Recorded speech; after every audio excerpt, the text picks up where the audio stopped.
कल रात जो है आदिशक्ति के मालिक, आदिशक्ति फिल्म के मालिक मनोज मिश्रा का तिलक था। तिलक में पहुंचे थे पावर स्टार पवन सिंह, अखिलेश कश्यप, आपके अरविंद अकुला कल्लू। जी हाँ, बहुत ही खतरनाक एंट्री मारे थे आपके पावर स्टार पवन सिंह। जी हाँ, बहुत बड़े बड़े कलाकार आए थे उनके तिलक पर। खेसारी लाल यादव, ट्रेनिंग मास्टर खेसारी लाल यादव भी आए थे वहाँ पर।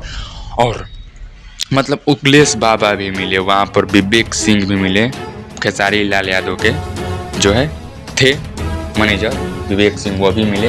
और पावर स्टार पवन सिंह के आगे गुड़ पर मतलब बैठकर बात की। अखिलेश बाबा के साथ भी बैठे और अखिलेश बाबा और पवन सिंह एक साथ बैठे और विवेक सिंह भी बात कर रहे थे बैठकर नीचे। क्या बात हो रहा था वो तो वो नहीं लोग जाने, लेकिन कहीं ना कहीं से खेसारी लाल यादव को पटकने का साजिश नहीं कर रहा है जी ये तीनों लोग मिलकर। नहीं, ऐसा कभी नहीं हो सकता है, लेकिन क्या जाने भविष्य में कुछ भी हो सकता है। कहीं लोगों ने बदल सकता है पैसे के माध्यम से।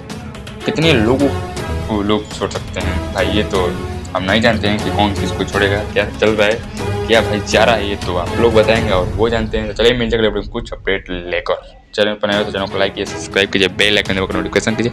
चलिए मिल जाएगा वीडियो में कुछ अपडेट लेकर।